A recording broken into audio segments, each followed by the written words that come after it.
الله الرحمن الرحیم. السلام علیکم ورحمۃ اللہ وبرکاتہ. ګرانو کتونکو زیم تاسو کوربا ډاکټر مهیمن او تاسو ته هرکلی وایم د رمضان المبارک خصوصي ترانسمیشن په خیر رمضان کې د جمعة المبارک ورځ ده او د برکتونو ورځ ده او زه دا امید کوم چې تاسو حتی الامکان د رمضان المبارک او د جمعې چې کوم برکات دي هغه راټولوئ.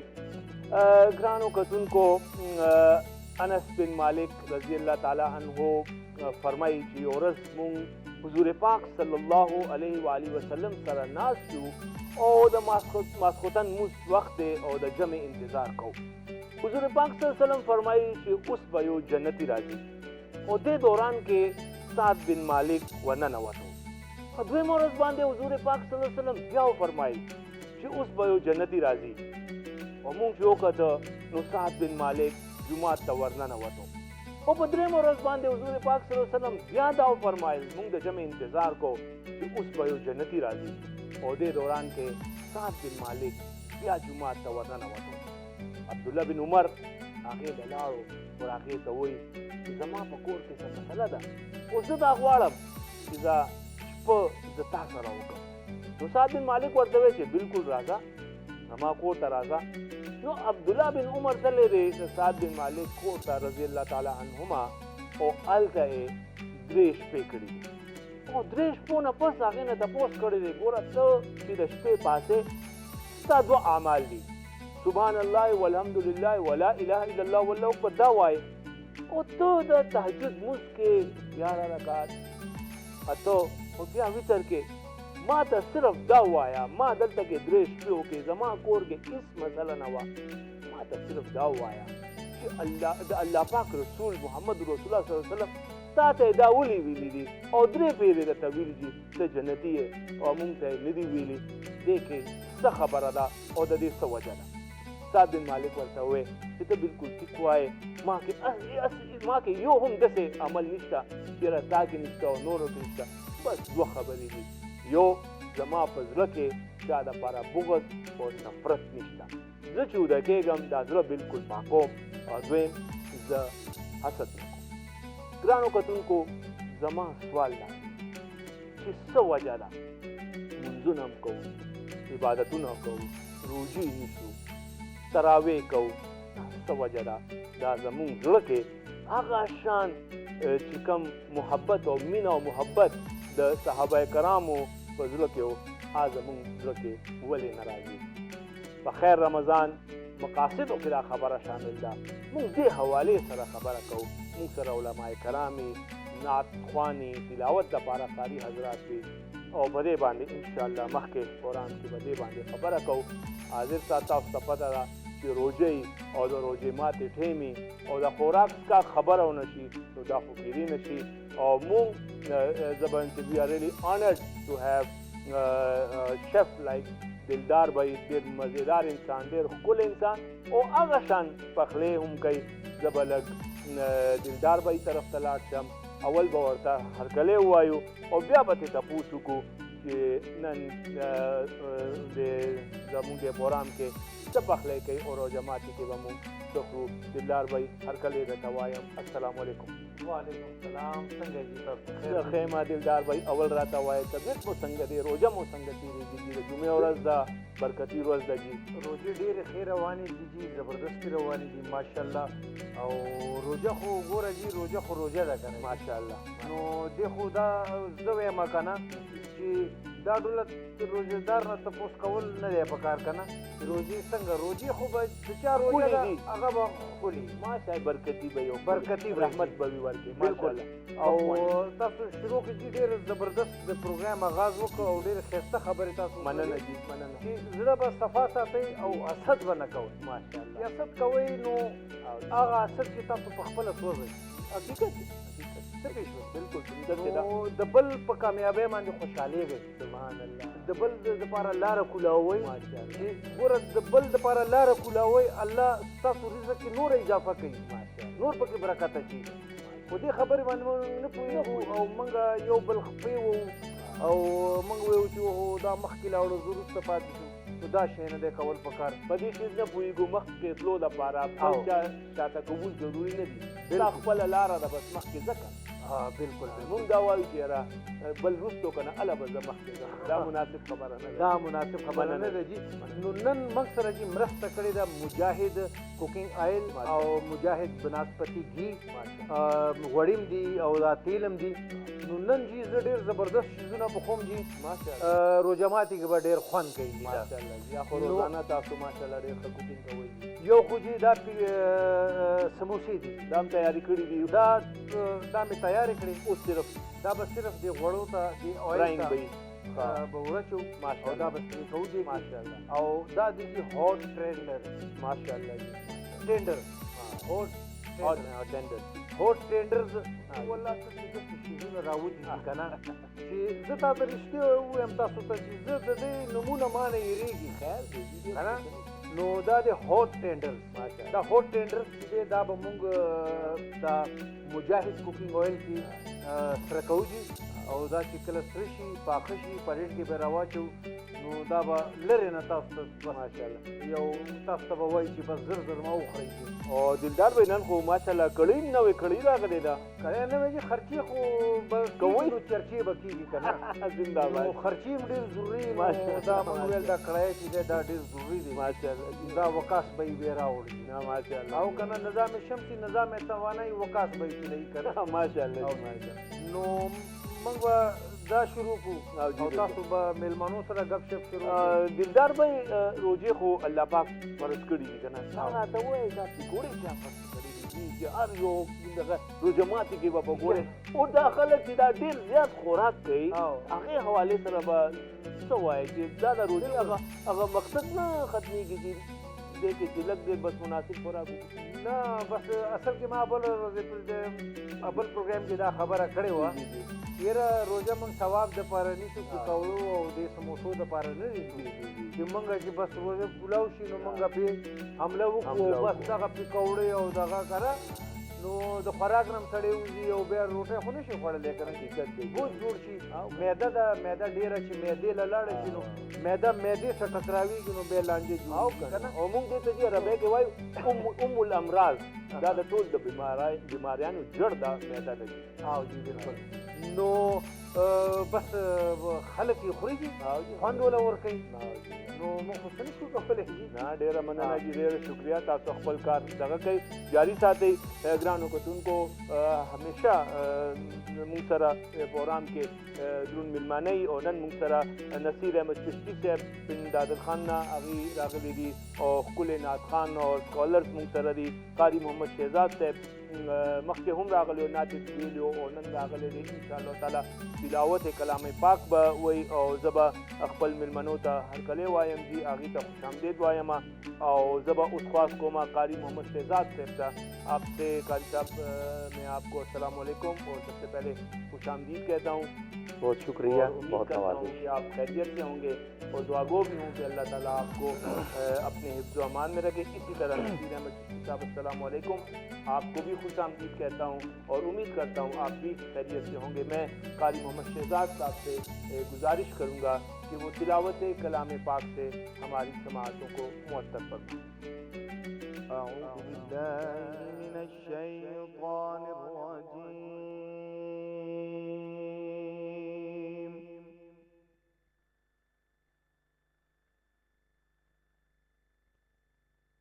بسم اللہ الرحمن الرحیم.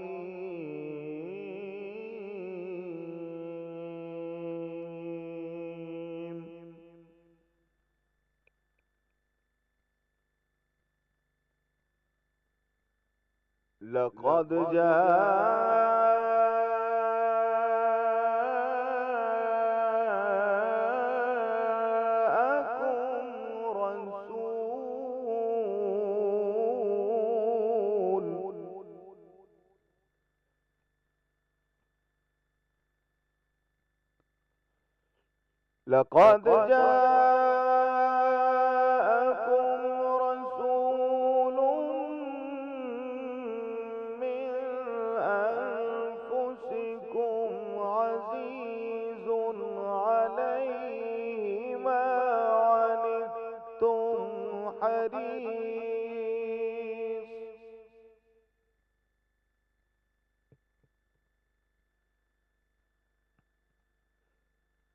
حريص عليكم بالمؤمنين رؤوف رحيم.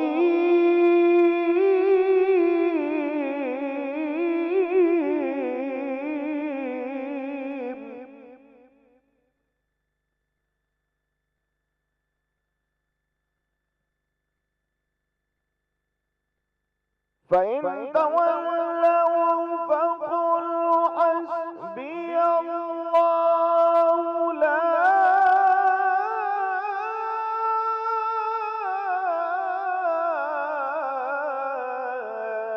إله إلا هو.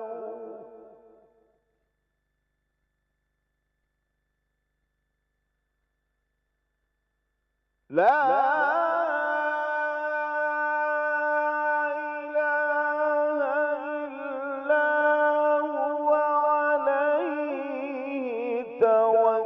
توكلت وهو رب العرش العظيم.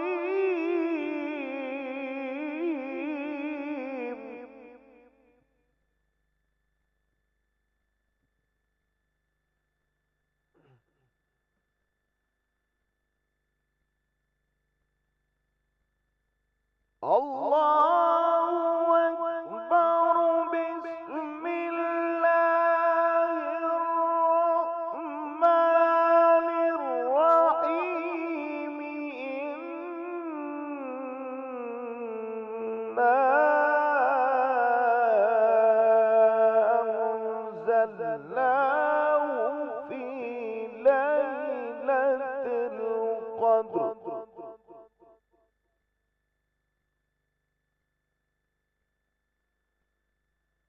وما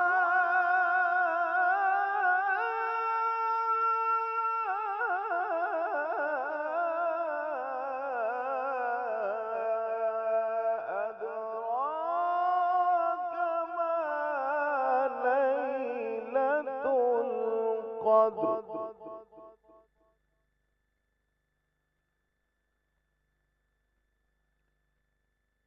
وما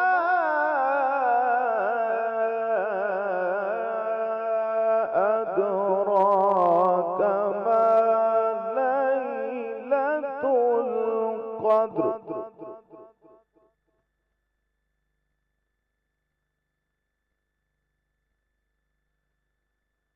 ليلة القدر خير من ألف شهر.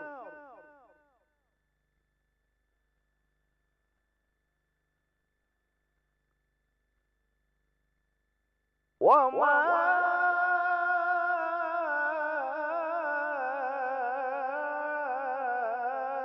أدراك ما ليلة القدر. ليلة القدر خير من ألف شهر.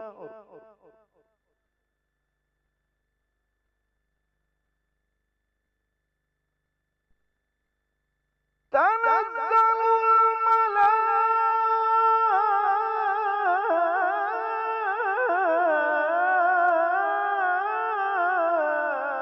الملائكة والروح فيها بإذن ربهم من كل أمر. سلام.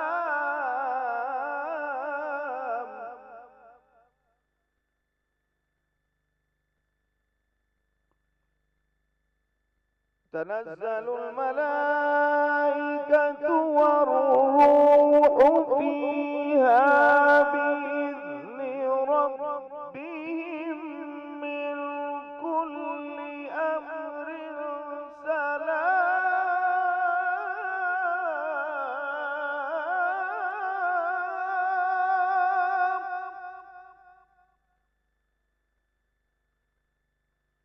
سلام هي حتى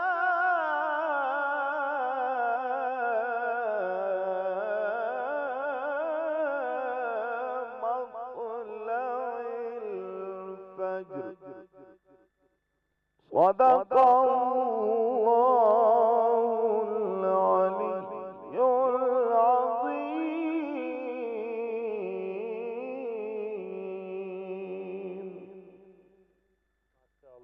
ماشاء اللہ سبحان اللہ جزاک اللہ خیراً قاری محمد شہزاد صاحب، بہت خوب ماشاء اللہ. اللہ تعالیٰ اسی طرح آپ کو مزید دے، تلاوت کلام پاک کرتے رہیں. میں آپ کی آمد پہ دل کی عطا گہرائیوں سے آپ کا شکریہ ادا کرتا ہوں اور امید کرتا ہوں کہ انشاءاللہ جلد آپ سے دوبارہ ملاقات ہوگی. گرانو کتن کو وقت شوے دے وڑے شانتے دمے دے لرے بنزئی ملاوی گو وڑے شانتے دمے.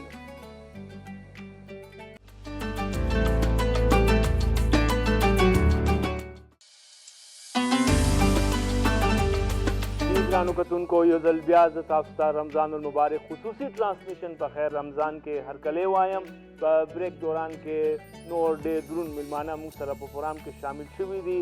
راضی چی اول اغیتا ہر کلے وایو مونگ سرا دا صحافت میدان نا وسیم عاصم صاحب اور وطن زیب یوسف زئی صاحب مونگ سرا شامل شوی دی. جی السلام علیکم وسیم صاحب. وعلیکم السلام، ډیره مهرباني. جی تاسو څنګه خیر جی؟ بالکل خیریت اور دی. روزه ختیریږي جی؟ روزه ښه زبردست ماشاءالله. وطن د زیب ټولو صاحب ناول خو به زه د هم پښتون اوریدونکو او کتونکو ته د رمضان د مبارکې میاشتې ډېر ډېر مبارکي وایم. خدای دې کړي چې ستاسو د ټولې خلکو روژې همدغسې په خیر خیریت سره تېرې شي او خپل عبادتونه پکې وکړي. سره تاسو جی مهرباني. وطن زیب یوسف زئی صاحب جی تاسو ته په خیر رمضان کې هر کله وایو جی. ډېره مننه، ډېره شکریه چې وایي بیا تاسو موږ د خپل پروګرام کې بلنه راکړه او دې مبارکه میاشت کې دې نو پروګرام ته راوغوښتل. الله الله مې عزت وکړه جی، ډېره مننه جی، هر کله راشئ. ډېره مننه. مونږ سره جی په سټوډیو کې نصیر احمد چشتي صاحب هم موجود دي. نو هغې ته به خواست کوو چې مونږ ته یو ښکلې شانتې نعت نبی کریم صلی اللہ علیہ وسلم په شان کې یو نعت وایي. جی نصیر احمد چشتی صاحب، میں آپ سے گزارش کروں گا کہ نبی کریم صلی اللہ علیہ وسلم کی شان میں نعت پیش کریں اور ہماری سماعتوں کو معطر کریں. جناب نصیر احمد صاحب. تو شاہ خوبا تو جان جانا ہے تیرا یوں ملک تاب تیرا نہ بن سکی ہے نہ بن سکے گا مثال تیری جواب تیرا. اور تو سب سے اول تو سب سے آنکھیں ملا گے حسن دوام تجھ کو ہے عمر لاکھوں برس کی تیری مگر ہے تازہ شباب تیرا ہے عمر لاکھوں برس کی تیری مگر ہے تازہ شباب تیرا. اور خدا کی غیرت نے ڈال رکھے ہیں تجھے پہ 70,000 پردے جہاں میں بن جاتے دور لاکھوں جو ایک بھی اٹھتا حجاب تیرا نہ بن سکی ہے نہ بن سکے گا مثال تیری جواب تیرا. ہے تو بھی صاحب عجیب انسان کے خوف معاشر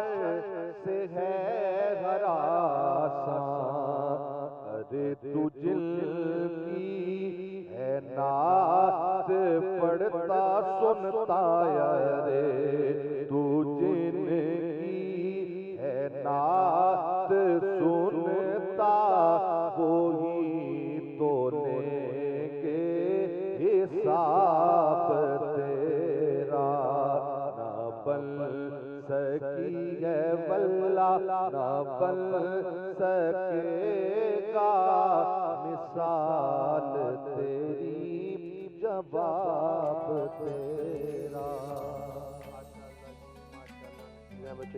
چشتی صاحب بہت خوبصورت. اللہ پاک اسی طرح آپ کو مزید بھی شان مصطفیٰ میں نعت گوئی کی توفیق عطا فرمائے.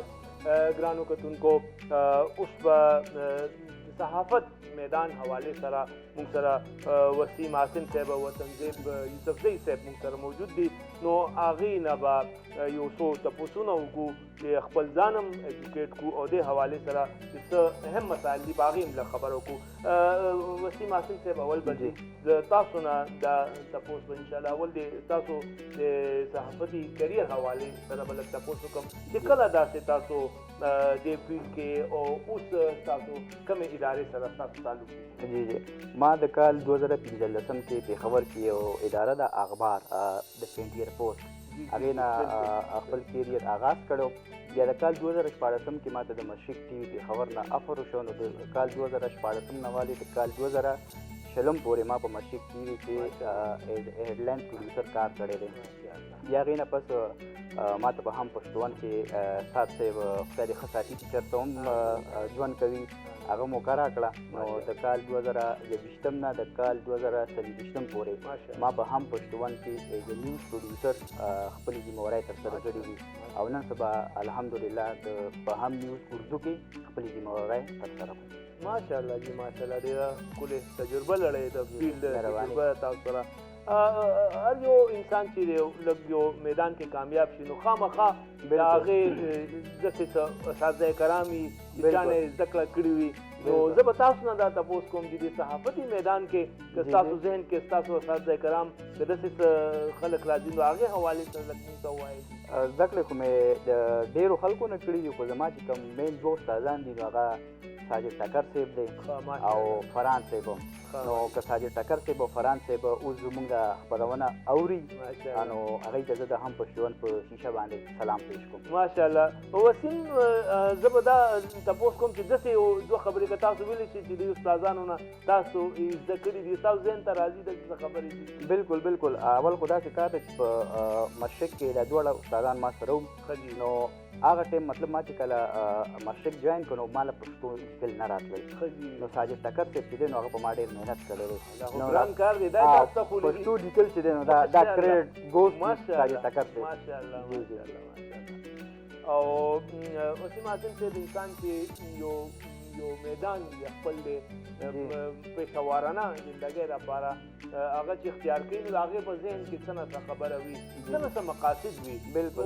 زه به دا تپوس تاسو نه کوم چې ستاسو ذهن کې داسې څه مقاصد وو چې تاسو د صحافت میدان ته راغې او هغه کې تاسو څه خیال دی چې اوس هغه څه نه څه مکمل شوي دي او پاتې دي هغې حوالې سره کله تاسو صحافت کې د راتلو زما لومړی مقصد چې کوم نو هغه د غریب کمزوري او بې آوازه خلکو په مطلب چې کوم دی په چا سره مطلب تپوس یې نشته. بالکل د دغه خلکو آواز جوړېدلو او د دوی مشکلات او مسلې چې کوم دي نو هغه اعلی چارواکو ته په ګوته کولو. دویم مقصد زما چې کوم نو هغه د ملک په ترقۍ کې خپله څه ناڅه برخه اچولو او دریم مقصد چې کوم نو هغه د خپل د قلم په زور باندې د غریبو خلکو چې کوم دی ژوند کې اسانیانې پیدا کولو. نو څه نه څه کامیابي شوې ده یا د ډېر حده پورې شوې الحمدلله الحمدلله. وسیم بھائی زموږ خو دا دغه دی که چې خپل د حصې کار وکړو بالکل خبره بس مخکې ورسو نو چې کوم حقایق بیا به موږ خلکو ته مخې ته راوړو. ماشاءالله ماشاءالله ماشاءالله. او وسیم بھائی تاسو دونه تجربه ده د میدان کې زه به دا غواړم که تاسو زمونږ د ناظرینو ته دې حوالې سره که څه پیغام وي او صحافت حوالې سره که څه خاص پیغام وي نو عادي زمونږ کتونکو ته که تاسو زه به د هم پښتون کتونکو ته دا پیغام ورکړم چې صحافت چې کوم دی دا یو ډېر خوږه پیشه ده. ماشاءالله. نو زه وایم چې مور پلار چې کوم دي نو هغوی دې خامخا په خپل اولاد کې یو چې کوم ماشوم دی یا ماشومه نو هغه دې فیلډ کې ضرور راولي. وسیم بھائی زه به دا تپوس او وطنزیب صاحب نه به زه دا تپوس کوم چې تاسو دا انډیکس وګورئ که نه د عالمي انډیکس وګورئ درجه بندي وګورئ نو صحافیانو دپاره خطرناک ترین چې کوم ممالک دي که نه نو هغه کې زمونږ هم شمار دی. نو تاسو دا پیغام او که والدین اوري نو په دې حساب باندې څه وجه ده چې دا حالات د صحافیانو دپاره دونه ګران دي په دې دا کې او دا والدین به خپل واړه په دې طرف ته به راولي. اصل کې په پاکستان کې چې کوم دی په پاکستان کې میډیا نن سبا چې کوم ده آزاده بالکل نه ده.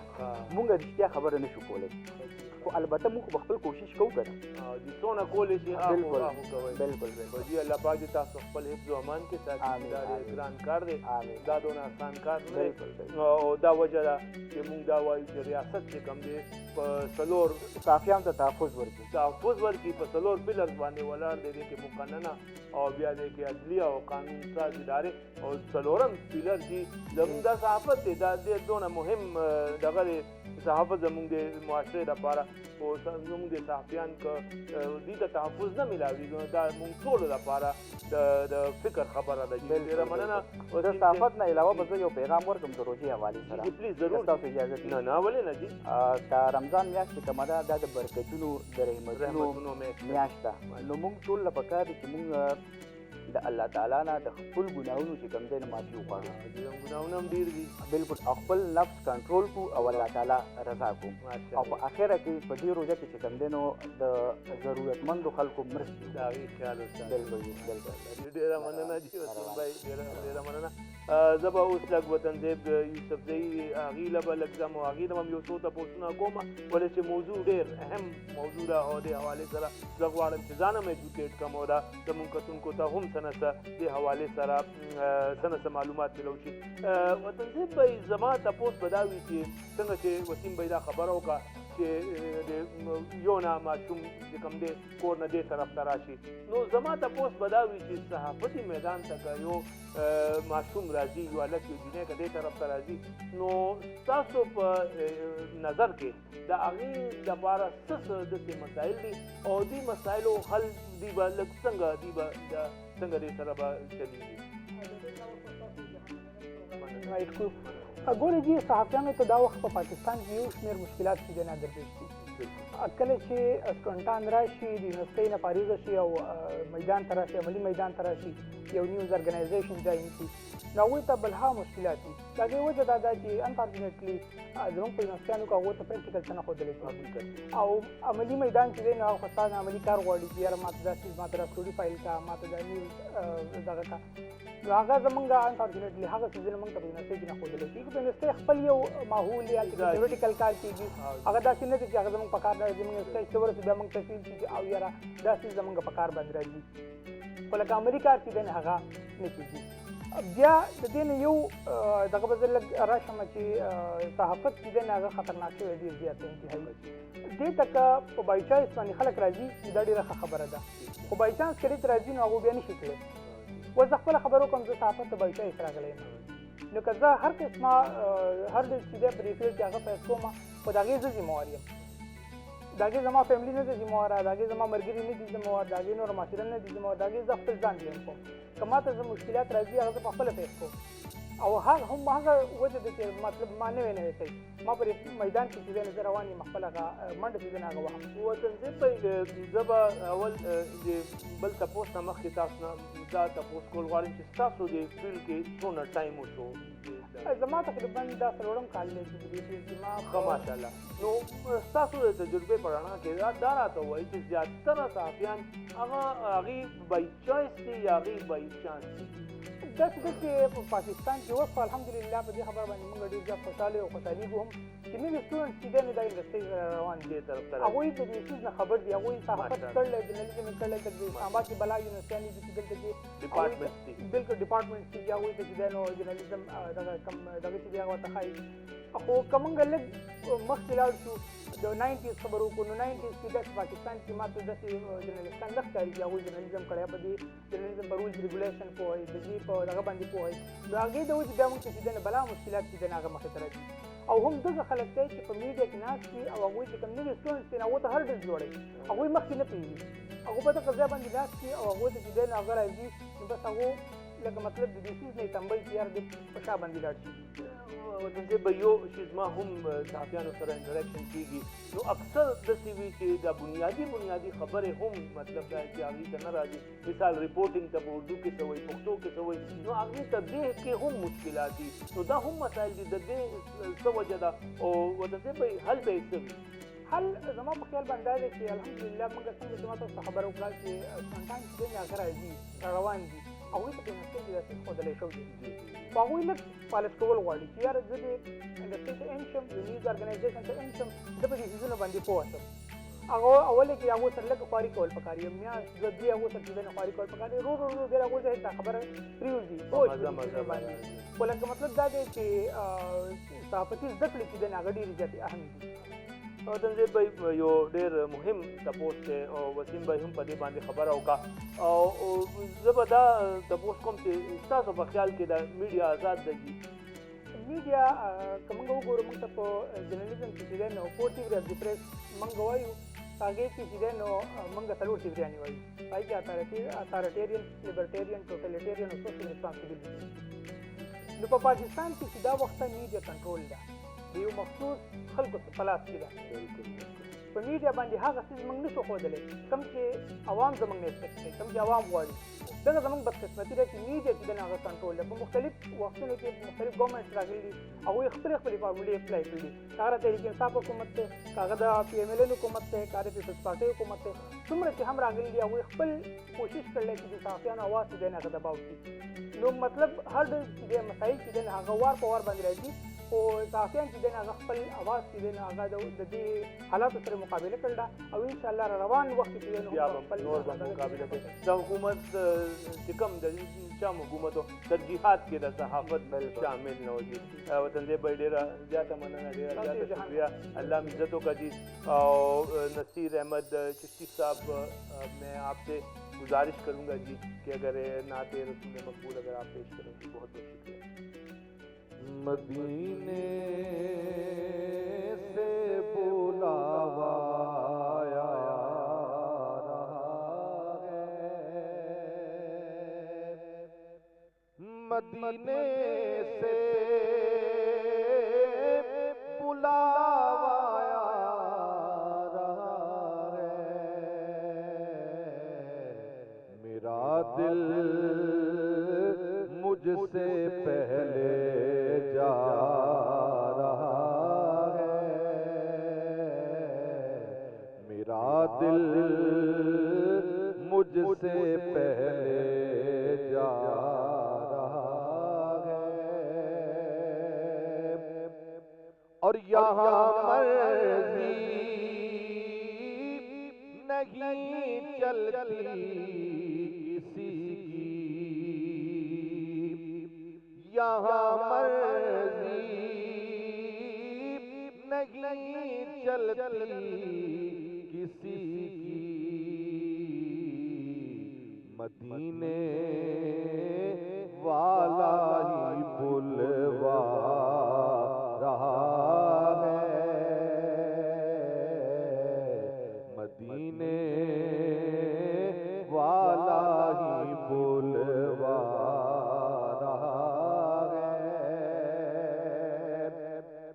اور عجب ہے سبز گنبد کے نظارے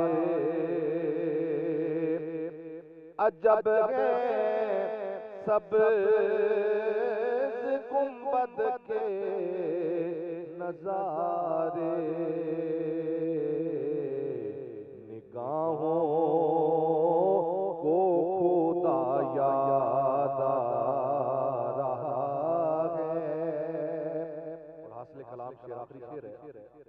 کہ یہ چکی سیدہ کی چل رہی ہے، یہ چکی سیدہ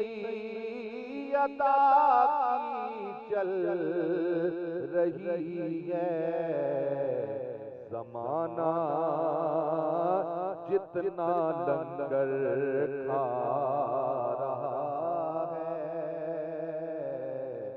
زمانہ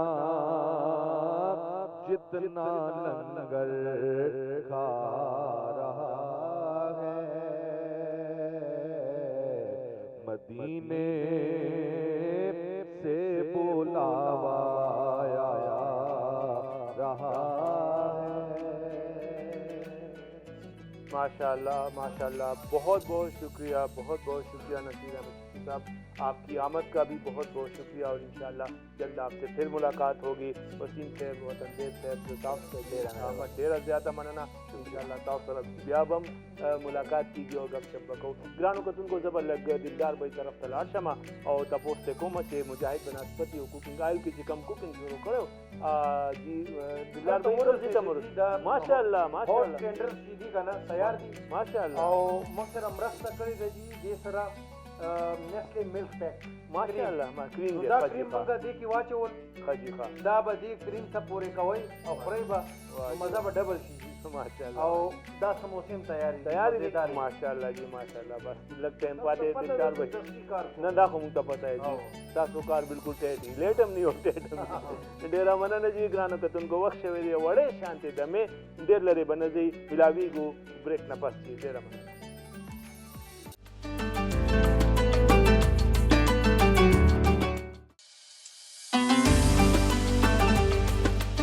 ګرانو کتونکو، یو ځل بیا زه تاسو ته رمضان المبارک خصوصي ټرانسمیشن په خیر رمضان کې هرکلی وایم، او پروګرام کې مونږ سره علماء کرام هم موجود دي او نعتخوان هم مونږ سره دی، او دلدار چې کوم دی خپل کوکنګ شروع کړی دی او ډېر زبردست خوشبویي را روانه ده، او انشاءالله تعالی دې نه به هم تپوس کوو، او اول به زه لږ مفتی صاحب اسامه چترالی صاحب نه به یو څو تپوسونه وکړم انشاءالله تعالی، او بیا علامه حسن مصطفی صاحب نو هغې نه به هم څو تپوسونه کوو۔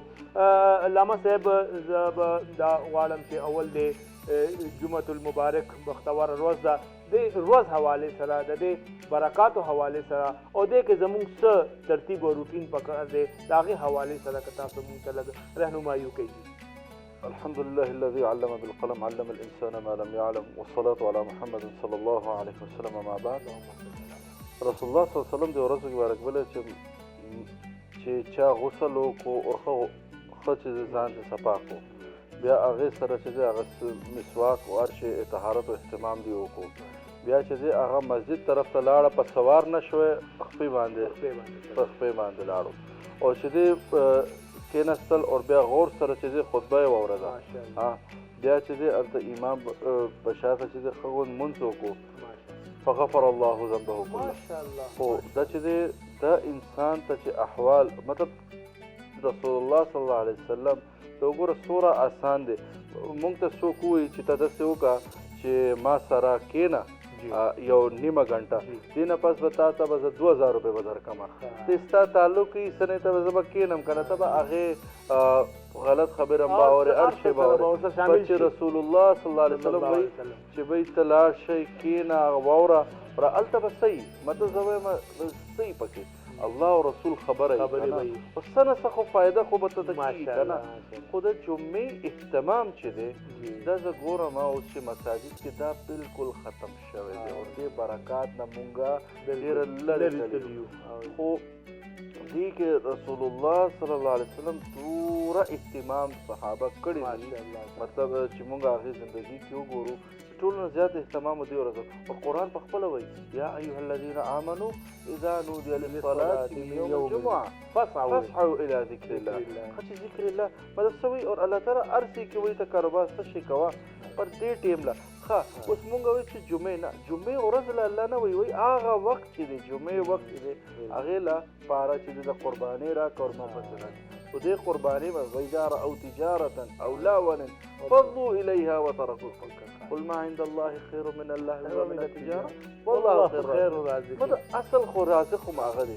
اوس جمعې ته چې دی اهتمام مونږ چې کله خپل تاسو وګورئ خور کې اوس ګورو چې بس د جبال بانګ وشي دینه بس مونږ ته خطبه واجب دی دینه بغیر جمعه نه کیږي د څلور په ځای 2 رکعاته بالکل سبب دا دی بالکل دا دی. اور تاسو وګورئ چې اما عائشه رضی الله عنها پوښتنه رسول الله صلی الله علیه وسلم د جمعې مونځ د سوره وخت کړی دی وایي دوره چې انسان څلور فرض وکړي هغه وایي چې 2 رکعات هغه خطبه شوه اور 2 رکعات دا نماز شو.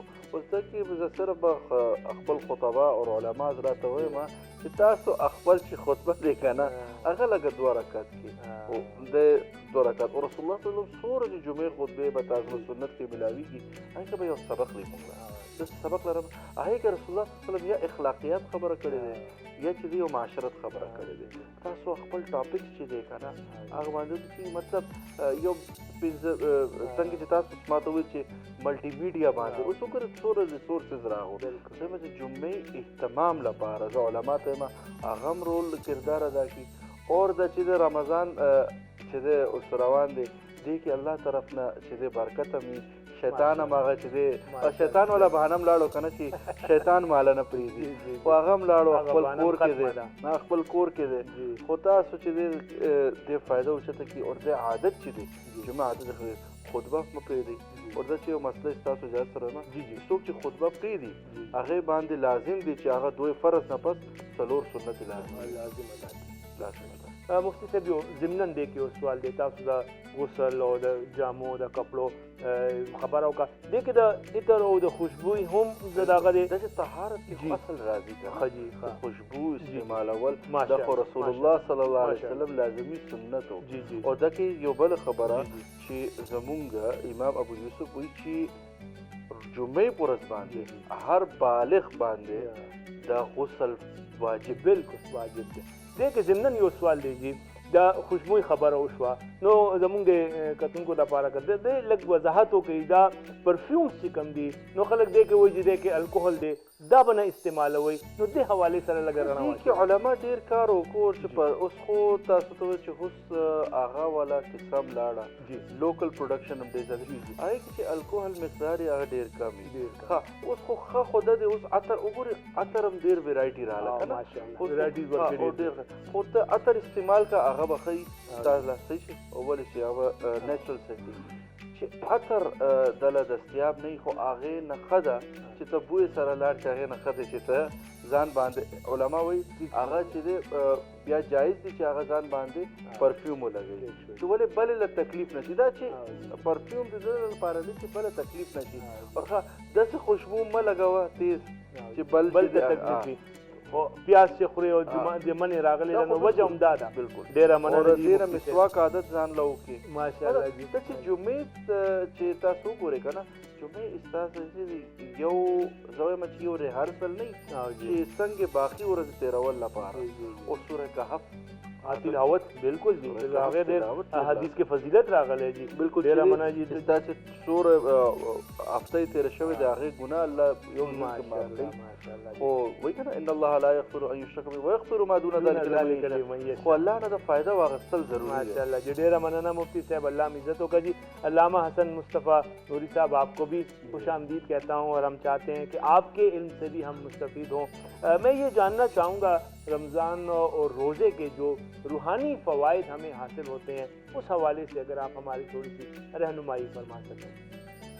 الحمدللہ رب العالمین والعاقبۃ للمتقین والصلاة والسلام علی سید الانبیاء والمرسلین وعلی آلہ الطیبین الطاہرین وصحبہ الراشدین. اما بعد فاعوذ باللہ من الشیطان الرجیم بسم اللہ الرحمن الرحیم. شہر رمضان الذی انزل فیہ القرآن صدق اللہ مولانا العظیم. قال النبی صلی اللہ علیہ وآلہ وسلم من قام رمضان ایمانا و احتسابا غفر له ما تقدم من ذنبه او کما قال النبی صلی اللہ علیہ وآلہ وسلم. سب سے پہلے میں مشکور و ممنون ہوں، بہت شکریہ آپ کا، آپ کی جمی ٹیم کا کہ جنہوں نے مجھے یہاں پر گفتگو کا موقع عنایت فرمایا. اللہ کریم سے دعا ہے کہ اللہ ہمیں عمل کرنے کی، سامعین کو سب کو سمجھنے کی، رمضان المبارک کی برکات سے مستفید ہونے کی توفیق عطا فرمائے. قبل ازیں مفتی صاحب بڑی خوبصورت گفتگو فرما رہے تھے جمعۃ المبارک کے حوالہ سے. ایک بات ایڈ کر کے میں آگے آپ کے سوال کی طرف آؤں کہ جمعۃ المبارک کی بے شمار فضائل ہیں، بے شمار جمعۃ المبارک کا دن بے شمار فضائل کا حامل ہے. لیکن سوال یہ ہے کہ یہ جمعۃ المبارک کی فضیلت ہے کیوں؟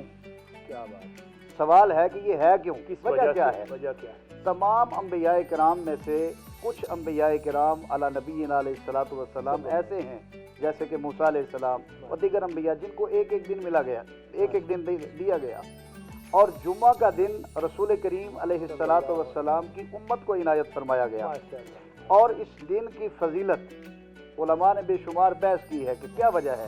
بعض نے کہا کہ یہ دن اس لیے اس کو فضیلت ملی اے نفیخ آدم و خلق آدم، کسی نے کہا کہ جناب آدم علیہ السلام کی تخلیق ہوئی اس وجہ سے اس دن کو فضیلت ملی. کسی نے کہا اس دن جناب آدم علیہ السلام کو دنیا میں بھیجا گیا. اور بے شمار جہاں پر آپ حدیث کی کتابیں پڑھیں تو جمعۃ المبارک جس دن ہمارے جناب والا انبیاء آدم علیہ السلام ہمارے باپ کی توبہ قبول ہوئی وہ دن بھی جمعۃ المبارک کا دن تھا. اور اس دن میں سرکار دو عالم علیہ الصلوۃ والسلام نے فرمایا کہ جو بندہ کثرت سے مجھ محمد پر درود و سلام پڑھتا ہے اللہ وحدہ لا شریک، ایک روایت کے اندر ہے کہ 100 سال وفی روایت 80 سال، مختلف روایات موجود ہیں کہ اللہ وحدہ لا شریک اس کے گناہ معاف فرماتا ہے.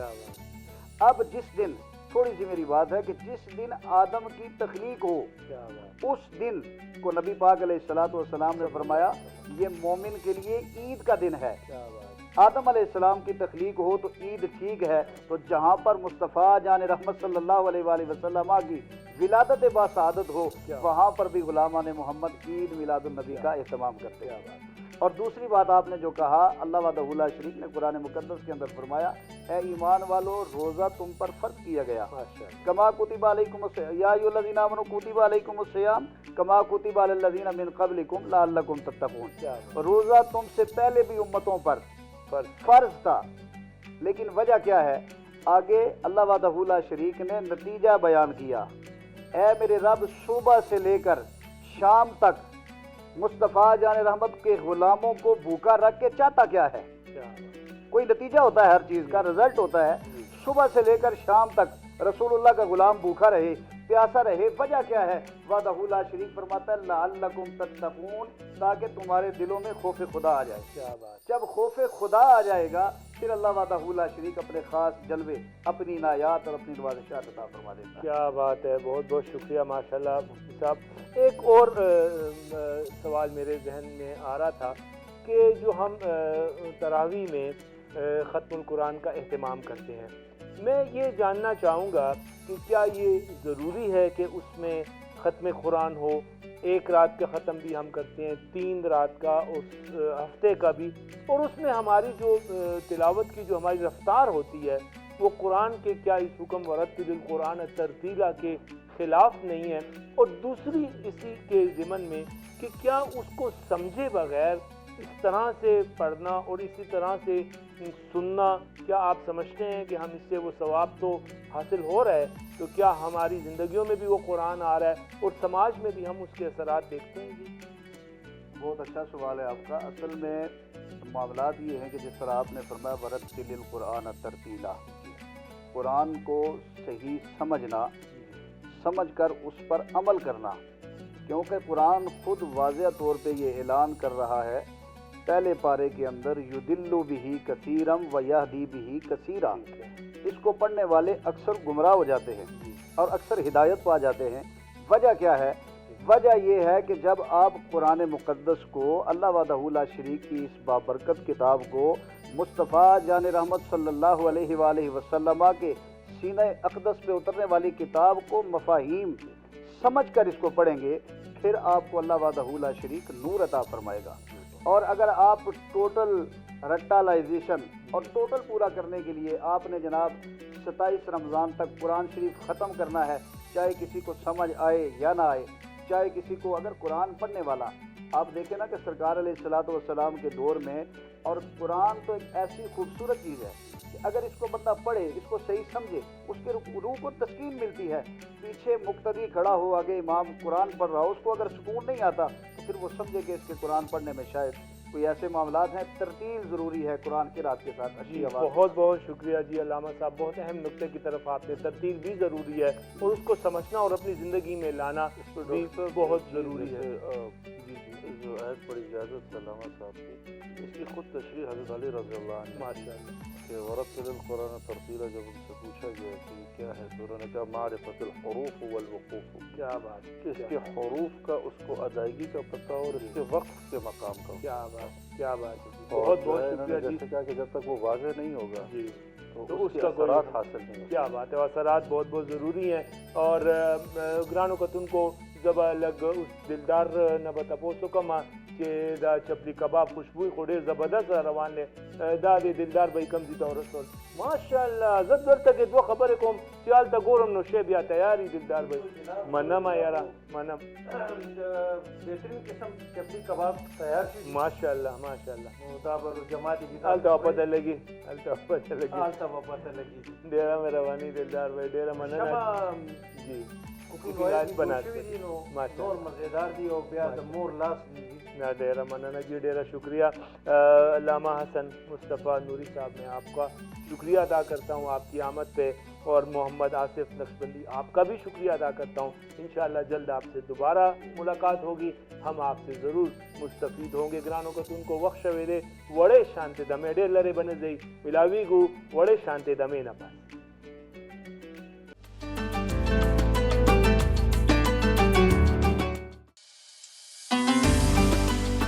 گرانو کتون کو یو زلبیا تاسو ته د رمضان المبارک خصوصی ټرانسمیشن په خیر رمضان کې هرکلی وایم. د جمعة المبارک بختوره ورځ او علم و حکمت خبرې هم شوي دي، تلاوت هم و، نعت هم و، او دا خبرې به انشاءالله روانې وي. زه به اوس لږ دلدار طرف ته به ځم. دلدار به یې د روح افزا او میلک پیک تعاون سره اوس تاسو څه تیاروئ او څه کوئ کې زه چې پیو والا روح افزا به جوړم، شربت پیو والا زمونږ ژبه کې پیو ته شودو وایي. بالکل شوده شودو والا شربت به جوړیږي او روح افزا والا شربت به دې کې شامل کوم. ٹھیک شو دلدار بھائی، ډېر زبردست شربت به جوړ شي او طاقت والا. زه سیام احمد صاحب مونږ سره د هغې نه به زه یو نعت اورم او بس بیا واپس راځم او ګورم چې تاسو بیا شربت به تیار کړي یا نه. ډېره مننه دلدار بھائی. سیام احمد آپ کو ہم خوش آمدید کہتے ہیں اپنے پروگرام میں اور امید کرتے ہیں کہ آپ خیریت سے ہوں گے. اللہ تعالیٰ آپ کو اپنے حفظ و امان میں رکھے. سیام کیا سنا رہے ہیں آپ ہمیں؟ نعت رسول مقبول سنائیں گے؟ جی جی. اللهم صل على سيدنا ومولانا محمد. اللهم صل على سيدنا ومولانا محمد وعلى آله وصحبه وبارك وسلم. اللهم صل على سيدنا ومولانا محمد. پیارے نبی کی ذات پہ، پیارے نبی کی ذات پہ رب کا درود ہے. پیارے نبی کی ذات پہ رب کا درود ہے. سرکار دو جہان پہ، سرکار دو جہان پہ ہم سب کا درود ہے. اللہم صلی علی سیدنا و مولانا محمد. اللہم صلی علی سیدنا و مولانا محمد وعلی آلہ وصحبہ وبارک وسلم. اب ہم نے اپنی والدہ کے لیے دعا کرنی ہے. جنت میں مصطفیٰ کے، جنت میں سیدہ کی کنیزیں جہاں رہے. جنت जन्नत में सैयदा की कनीज़ें जहाँ रहे, या रब मेरी दुआ है, या रब मेरी दुआ है, मेरी माँ वहाँ रहे। अल्लाहुम्मा सल्ली अला सैयदिना व मौलाना मुहम्मद, अल्लाहुम्मा सल्ली अला सैयदिना व मौलाना मुहम्मद। माशाअल्लाह सियाम, बहुत बहुत शुक्रिया। इसी तरह मैं दुआ गो हूँ कि आप नात पढ़ते रहें और अल्लाह ताला आपको इसका अजर अजीम अता फरमाए। गानों को तुमको मुफ्ती सेठ उसामा चित्राली से मुंसरा मौजूद दे और जब दावाड़म के आगे नबा यूसो नूर तपोसुना हुक्म जी अल्लामा साहब संग से मुंगा दागुरु के बकसरत खलक रोजी नीसी जमुंग से कम बिल्कुल जैसे हम दे बाजे खलक ना नीसी और जमुंग से कम हल्का अहबाब दी मुंग सा पता है बकसरत खलक रोजी नीसी जमा सवाल डाली जी के तासों बार वक्त करे दे कल क्रिसमस और कदागी फेस्टिवल जी नो अल तक के ग्रानी कमाशी मुंग से अखबर समाज तो मुआशरे तो गुरु न दरो खत्मी की न ग्रानी के कम दे रमज़ान के दस से वाशी जंग झगड़े न खत्मी की कत्ल गारत न खत्मी की जमा सवालदार है कि रोजे के कम असरात भी आ जमुंग पर ज़ात के और जमुंग पर समाज के तमुंग बोली नबी जी समझदा ओदा बसंगरा जी रमज़ान रोजे लरू कना अस्सी दल तक कसान अजरान मजाक कोई कना रमज़ान जाने ते पठान जाने बिल्कुल वाखो पुख्तना के दे چې روزه نیولو او روزه چې هغه اصل مقصد لعلکم تتقون هغه ضروري نیول خو ضروری دی مطلب ضروری خو هغه خو حیثیت خوشتا پر هغه اثرات چې تاسو لفظ استعمال کو ډیر ښه اثرات هغه ځان باندې راځي کنه څنګه چې قرآن کوي ان الصلاة تنهى عن الفحشاء والمنکر چې बेशक नमाज से इंसान ना फहाश हो कारों मदाखे ना ना ख़त्म शी आगे ना मतलब खलासी जो यो इंसान वही चीज़ यार ज़ख़ मुझ को मात द कैफियत ना मिलावीगी दा इस्ता अमल के चलता बकमी वले कि अमल सारा अमल असल दे मुंगा दसी चे तासु द रमज़ान और दे खबर और मुंगा इबादत यो गोरे मुंगा माशरत यो गोरू شرطم آغا اثرات نشته چې مونږ ویلی شو ما یو چې مطلب یو ټاپ شو اګنوسس سره کنه خو ما ته وایي مطلب اینډ کې ول مطلب ما ټول ریفرنسز راکو خو ما ته یو جمله وویل هغه ما باندې ډېر مطلب ولګېده چې یاره ته بالکل چې ده صحیح خبره وایي مسټر اسامه ډونټ ټیل می واټ از ریټن یور بکس شو می with your actions show me you were the greatest one with your action دا هغه ما ته وایي چې یاره ما ته نه پته دی کتابونه چې لیکلي دي به لیکلي دي چې ستا نیکه سوا هغه و ستا چې صحابه ستا چې مطلب لیګسي و هغه و اوس تاسو صحیح اقبال فرمائے نا تھے تو وہ آبا تمہارے ہی مگر تم کیا ہو ہاتھ پہ ہاتھ درے منتظر پردہ ہو and action speak louder than words هغه چې شعر زه خو کمزور و د شعر گواہ دی تم نے جو اسلاف سے میراث پائی تھی سریا سے زمین آسمان اول دا وہی کہا نا جی گواہ دی تم نے جو اسلاف سے میراث پائی تھی سریا سے زمین پہ آسمان نے تم کو دے مارا اور میراث میں آگے نمک ہوئی میراث میں آئی ہے انہیں مسند ارشاد زاغوں کے تصرف میں عقابوں کا نشیمن وہی دادا عقابون و کار و کارغے دیگر آگلے دے اور بیا وہی گواہ دی ہم نے جو اسلاف سے میراث پائی تھی سریا سے زمین پہ اوس کلم چې دی یو تاسو په پیژنې علمي شخصیت دی صاحبزاده ډاکټر ساجد الرحمن صاحب یو خبر هغه اورته کول کنه وایي چې ټوله دنیا وایي لوک فارورډ زه مسلمان نسل چې مسلمان ته لوک بیکورډ حقیقت بالکل چې مطلب استا ټول سلف چې دی کنه مطلب الته چې یو معاشره کې لار چرته تاسو ساينس ملاويږي ترقی به ملاويږي اکنامک ڈیولپمنٹ نہ ملاویږي انفراسٹرکچر ڈیولپمنٹ ملاویږي هر شی به ملاویږي الته خو مسله اوسته ده چې آخر ټیم کې چې څوک کسان مهنت کول کنه وګورئ چې حضرت خالد بن ولید رضی الله عنه رااله خو ازازیر او زاغه ته اسرائیل وویل اثر جنگ بیا رستم ته لاړ رستم ته خط ولیکل سعد ابن ابي وقاص د خط چې د خالد بن الولید او وزیر ته وویل چې ته مونږ له هغه مه لره دا زمونږ زینونه او چې د اسونه مه وګوره زمونږ جامې او ده مه وګوره مونږ هغه قوم یو چې څنګه ته د شراب سره مینه کوې که نه مونږ هغه په شانتې موت سره شهادت سره ولې چې موت مونږ لپاره جنت دی اور اللہ پاک قرآن کے اوپر عجیب ہے انما مثل الحیات الدنیا کماء انزلنا انما الحیات الدنیا لعب ولهو ہاں یا ایها الذین آمنوا قوا انفسکم واهلیکم نارا یہ پس اللہ وی والآخرة هي دار القرار مونږه چې دی اصل فکر چې آخرت دی هغه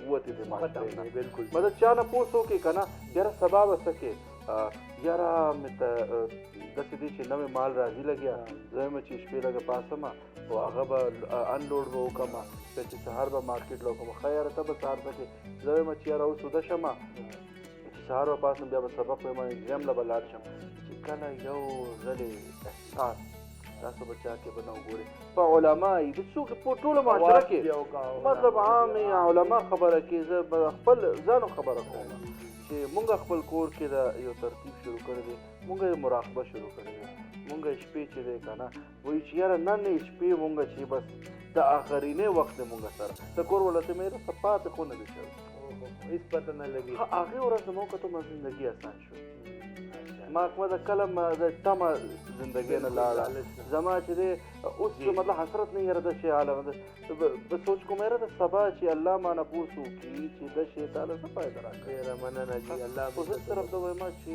دې کې ضروري دی آخرت یې غټو لري هغه فکر پکار دی او چې مسلمان معاشره دی که نه دې لپاره صرف یو آیت کافي دی چې تاسو رسول سره چې مینه کې که نه الله مینه معیار څه دي کېښودلی دی لقد کان لکم ان کنتم تحبون الله فاتبعوني دې معیار علما وایي د دې لقد كان لكم في رسول الله أسوة حسنة لمن كان يرجو الله واليوم الآخر چا دا یقین لري ملاقات بکیږي الله سره ملاقات کیږي الله په مخ کېږه ما هغه رسول الله صلی الله علیه وسلم زندگی به نمونه جوړي ډیره مننه جی ډیره شکریہ مفتی صاحب اللہ عزتوں کا جی سیام میں آپ کی طرف آؤں گا ماہ سیام ہے اور آپ بھی ہمارے ساتھ ہیں تو خوش بختی ہماری دگنی ہو گئی ہے تو میں آپ سے گزارش کروں گا کہ نعت رسول مقبول پیش کریں جی سیام میرا گدا میرا منگتا میرا غلام آئے میرا گدا میرا منگتا میرا غلام آئے خدا کرے ابھی طیبہ سے یہ پیام آئے میں دیکھتا ہی رہوں بس تمہارے روزے کو آقا جی میں دیکھتا ہی رہوں بس تمہارے روزے کو جناب زہرا کے صدقے میں ایسی شام آئے ایسی شام آئے جناب زہرا کے صدقے میں ایسی شام آئے میرا گدا میرا منگتا میرا غلام آئے غلام زہرا ہوں میں تو علی کا نوکر ہوں غلام زہرا ہوں میں تو علی کا نوکر ہوں ہمیشہ پنج تنی نسبت ہی میں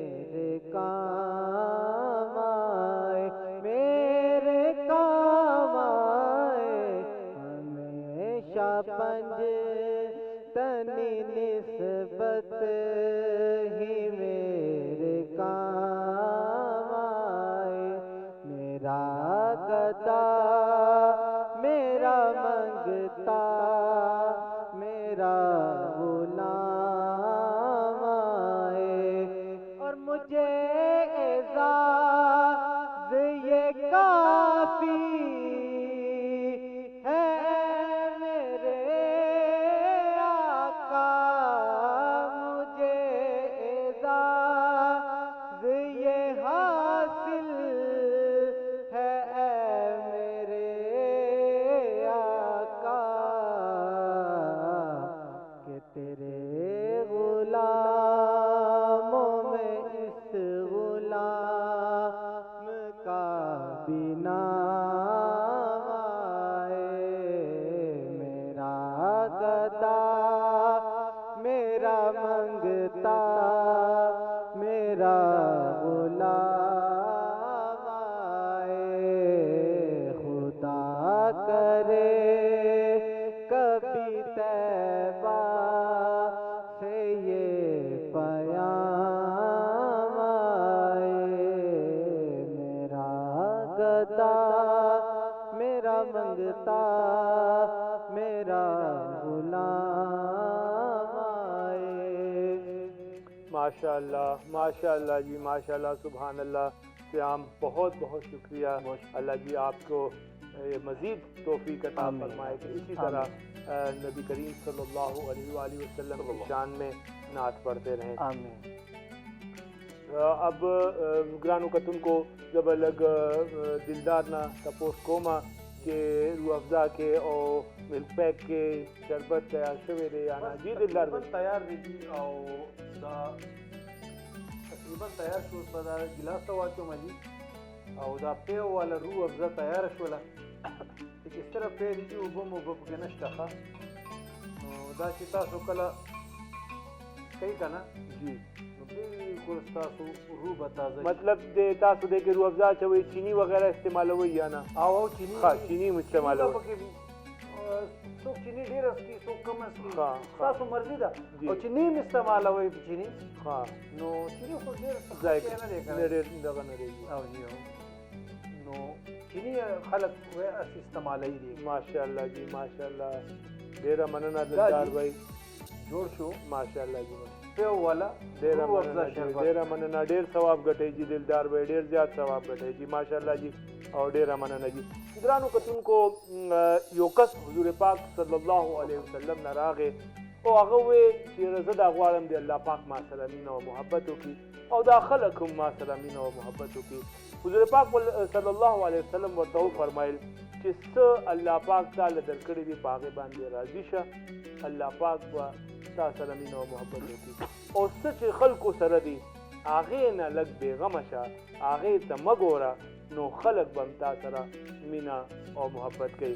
ګرانو کتونکو دې سره زمونږ د خصوصي نشریات په خیر رمضان وخت ختمیږي. زه شکریہ ادا کوم علامہ صاحب ستاسو جی ډیره مننه، مفتی اسامہ چترالی صاحب، سیام احمد صاحب آپ کا بہت بہت شکریہ، اور دلدار بھائی جی ستاسو ډیره مننه، ډیره شکریہ ادا کوم الله پاک دې تاسو له اجر درکړي. او زه شکریہ ادا کوم زمونږ چې پورا ټیم پروډیوسر، زمونږ چې پورا ټیم کیمرامین او ټیکنیکل سٹاف د هغې هم زه شکر گزار یم. الله پاک دې هغې له هم اجر درکړي. ګرانو کتونکو ډېر ژر به بیا تاسو سره ملاقات کیږي د رمضان المبارک خصوصي ټرانسمیشن کې. خیر او خیر رمضان، بخیر رمضان.